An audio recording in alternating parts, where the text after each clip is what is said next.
딜리셔스 샌드위치. 이 책은 경제 기자였던 유병률 기자가 쓴 책이고요. 이분은 한국일보에서 기자 생활을 하시다가 지금은 머니투데이에서 기자 생활을 계속 하고 계신 것 같습니다. 경제 관련 책을 몇 권 내셨고요. 이 책은 문화에 관한 책이고, 목차를 좀 살펴보면 왜 문화가 밥 먹여주나, 또 왜 경제가 아닌 문화가 미래인가, 왜 문화가 내 삶을 좌우하는가, 그리고 마지막 챕터에서는 컬처 비즈니스의 시대 왜 글쓰기인가, 이렇게 4개의 챕터로 나눠져 있습니다. 12년 전에 나온 책이라서 그때 당시에는 좀 굉장히 신선했던 주제들이었던 것 같아요. 지금은 워낙 인문학에 대한 관심이 많아서 뭐 부의 인문학이라든지 뭐 그런 책들도 굉장히 인기가 있는 걸 보면 지금은 이런 생각들이 일반적이지만 이 책이 나올 때만 해도 이 문화와 경제를 연결짓는다는 게 되게 신선했던 것 같아요. 그래서 되게 재밌게 읽었고 영향도 많이 받은 책이고요. 오늘은 이 책 중에서 4번째 챕터 컬처 비즈니스의 시대 왜 글쓰기인가, 이 중에서 글을 쓰지 않으면 자기 분야에 돋보일 수가 없다 라는 부분을 읽어보겠습니다.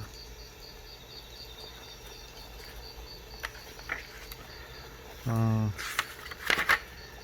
이 부분이 좋았던 거는 글을 시작할 때 특정 위치에 있는 사람만이 글을 쓰기가 필요한 것은 아니다라는 부분이 마음에 들었었던 챕터입니다. 한번 읽어보겠습니다. 글을 쓰지 않으면 자기 분야에서 돋보일 수 없다.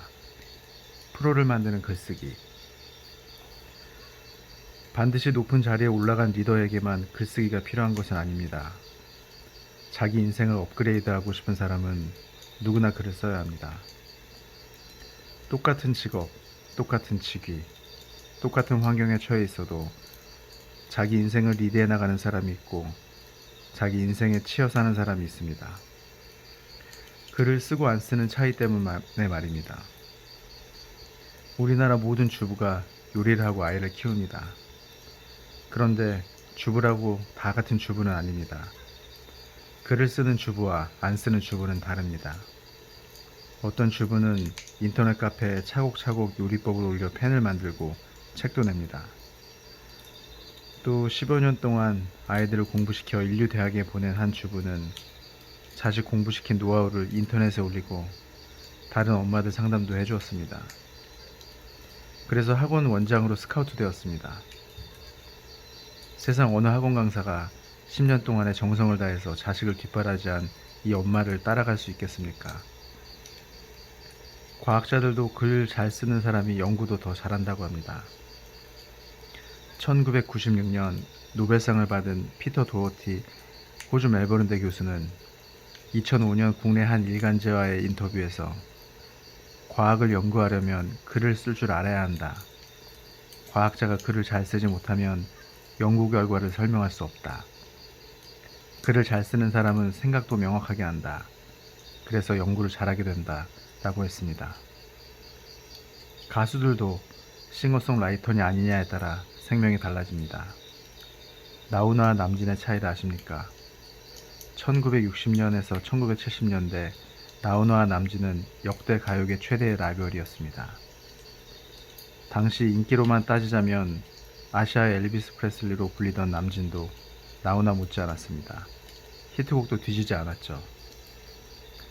저 푸른 초원 위에 그림 같은 집을 짓고로 시작하는 님과 함께는 국민가요였습니다.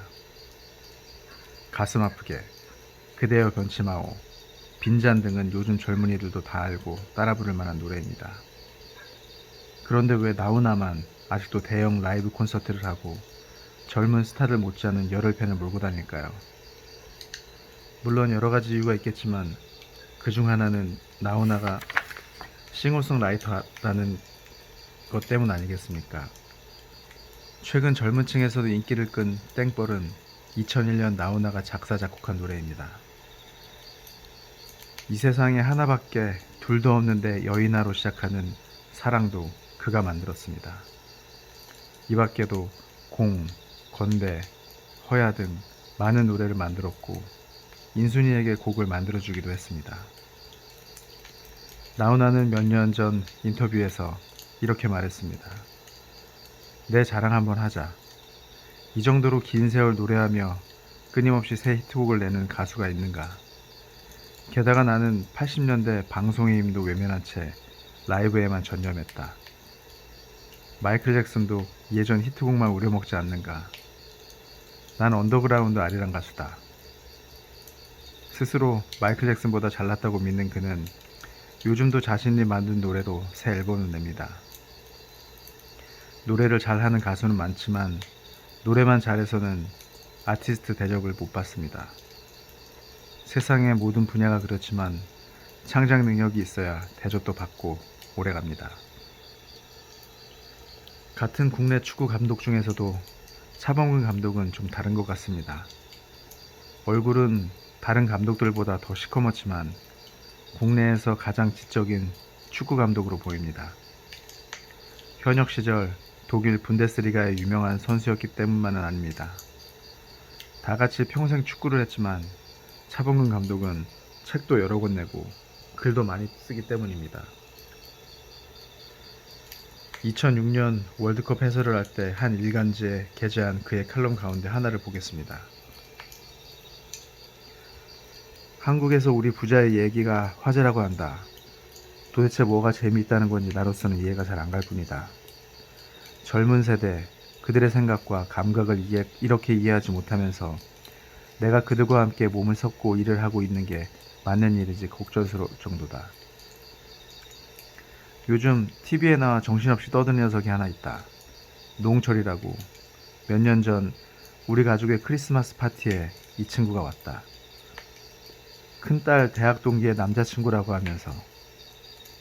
쓸데없는 얘기지만 딸의 대학 동기는 유로 상공회의소를 거쳐 G그룹의 경영전략실에 근무하는 멀쩡한 재원이다.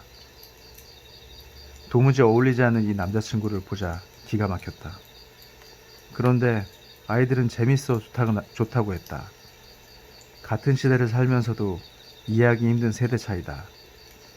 그래서 나는 지금의 상황이 노홍철이를 처음 봤을 때만큼이나 곤혹스럽고 불편하다.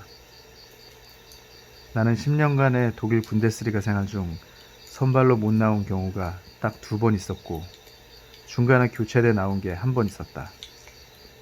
그땐 하늘이 무너지고 땅이 꺼지는 줄 알았다.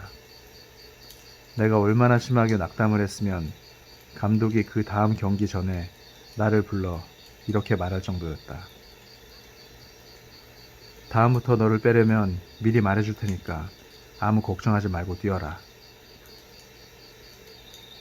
당시 나에게 축구는 생활이 아니라 밀리면 끝나는 전투였던 것이다.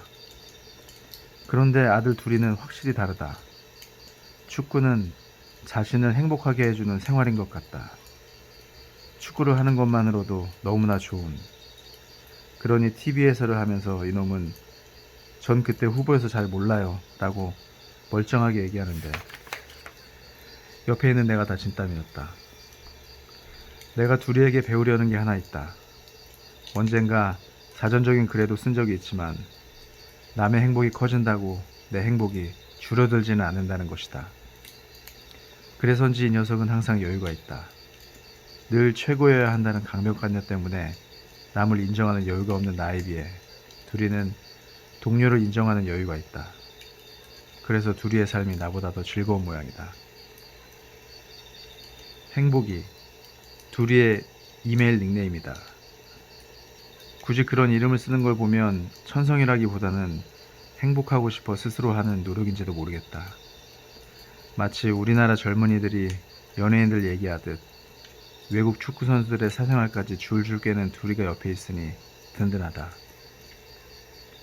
스페인의 황태자비 화면에 잡히자 예쁘죠? 라고 말하고 싶어서 혼났다며 중계를 마치자마자 황태자비의 전력에서부터 사생활까지 쫙 얘기해준다. 둘이와 함께 해설을 해야겠다고 마음을 정한 이유가 여러 가지 있지만 한때 기자를 꿈꿀 정도로 다방면에 관심이 많은 둘이에게 도움을 받고 싶었던 것도 그중 하나다. 나는 지난 몇 년 동안 이전처럼 유럽 축구에 많은 관심을 가질 수 없었다. 축구의 흐름을 읽는 거야 자신 있지만 선수들의 현재 상황을 팬들에게 현실감 있게 설명해 줄 경험과 정보가 부족했다. 내가 생각했던 것보다 둘이는 훨씬 더 많이 알고 있었다. 또 나와 다른 요즘 아이들의 생각도 들을 수 있었다. 물론 친구들의 얘기를 하는 것이니 내가 얘기하는 것보다 자연스러웠다. 그러나 본인도 분데스리가에서 뛰는 축구선수면서 베컴의 자서전을 머리맡에 놓고 잠들거나 지단에게 가서 공의 사인을 받고 즐거워하는 것은 여전히 이해하기 힘들다. 나는 그러지 않았다. 상대가 아무리 대단한 선수여도 나에게는 한번 붙어보고 싶은 경쟁자일 뿐이었다. 우리 시대의 삶은 성공에 모든 것을 두었다. 그러나 둘이가 살고 있는 지금은 행복과 즐거움이 그들의 중심에 있는 것 같다. 부럽다. 그리고 이런 세상을 그들에게 물려준 우리 세대가 자랑스럽다. 차범근 감독은 축구를 즐기는 아들이 부럽다고 합니다. 행복을 인생의 중심에 두고 사는 아들 세대가 부럽다고 합니다. 그러면서 이런 세대가 나올 수 있도록 만든 자기 세대도 자랑스럽다고 합니다. 축구 감독 중에서 이렇게 쓸 수 있는 사람이 과연 있을까요? 그래서 글 쓰는 주부가 돋보이는 것처럼 글 쓰는 차범근 감독이 돋보이는 것입니다. 글쓰기는 이렇게 같은 직업, 같은 처지라도 더 돋보이게 할 수 있습니다. 첫째, 글쓰기는 생각을 키우기 때문입니다. 초등학교 논술 학습지 표지에 나올 법한 이 말은 100번 맞는 말입니다. 글이란 생각이 정리됐기 때문에 쓰는 경우도 있지만 글을 쓰기 때문에 생각이 정리되는 경우가 더 많습니다. 생각을 더 명확하게 합니다. PC 앞에서 무엇을 어떻게 쓸 것인지를 정리하다 보면 자신의 생각 중에 미흡한 점이 무엇인지 스스로에게 탄로납니다. 구멍난 부분을 메우다 보면 생각의 체계가 잡히고 글의 체계도 잡힙니다. 스토리가 구성됩니다. 기획이라는 것도 기획력이 뛰어나기 때문에 기획서를 잘 쓰는 경우도 있지만 반대로 기획서를 쓰다 보니 기획력이 향상되는 측면도 있습니다. 아이디어도 마찬가지입니다. 글은 아이디어가 있어서 쓰는 경우도 있지만 글을 쓰기 때문에 더 좋은 아이디어가 나오는 경우도 많습니다. 부족한 생각의 공간을 채우다 보면 새로운 생각이 나오기 때문입니다. 요리책 내고 학원 원장 된 주부들로 출발부터 요리나 교육에서 전문가 수준은 아니었을 겁니다. 자기 경험을 쓰다 보니 자기 실력을 되돌아보게 되고 다른 전문가들의 것도 참고하게 되고 새로운 시도도 해보게 된 것입니다. 보이는 만큼 쓰는 게 아니라 글을 쓰면 더 보게 된다는 얘기입니다. 생각을 키우는 글의 힘 덕분입니다. 둘째, 글쓰기는 항상 새로운 것을 접하게 해줍니다.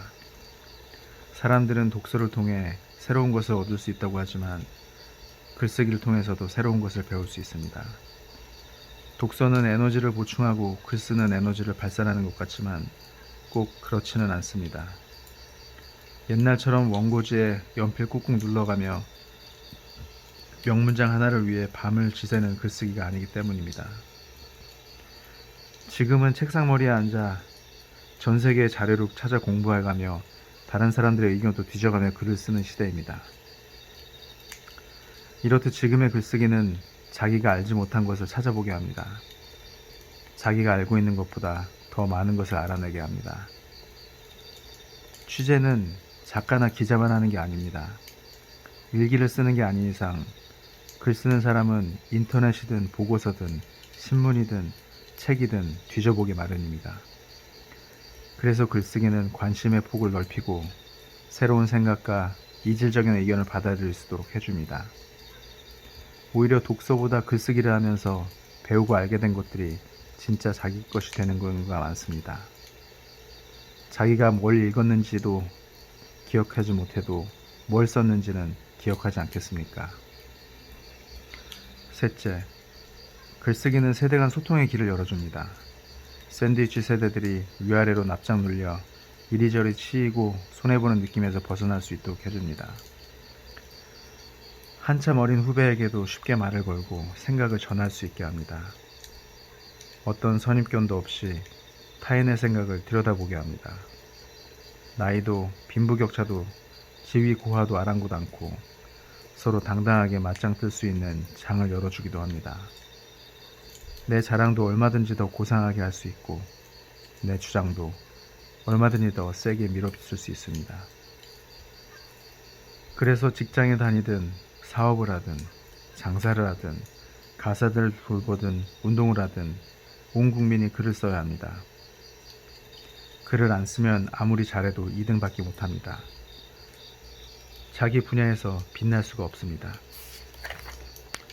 글쓰기는 이제 능력이 아닙니다. 인터넷과 마찬가지로 샌드위치 세대들의 또 하나의 생존 도구입니다.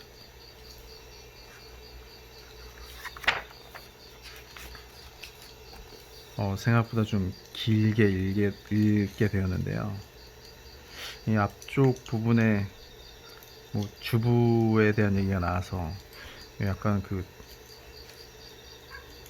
성 역할을 강요하는 것 같아서 읽기 약간 불편하긴 했지만 그래도 글을 쓰는 것에 대한 강조를 하기 위한 예였으니까 잘 이해도 되고요. 남진 나훈아가 나오는 거 보니 작가의 연식이 좀 나오는 것 같아서 좀 올드한 느낌이 있었지만 이 차범근 감독의 얘기는 참 재미있고 좋네요.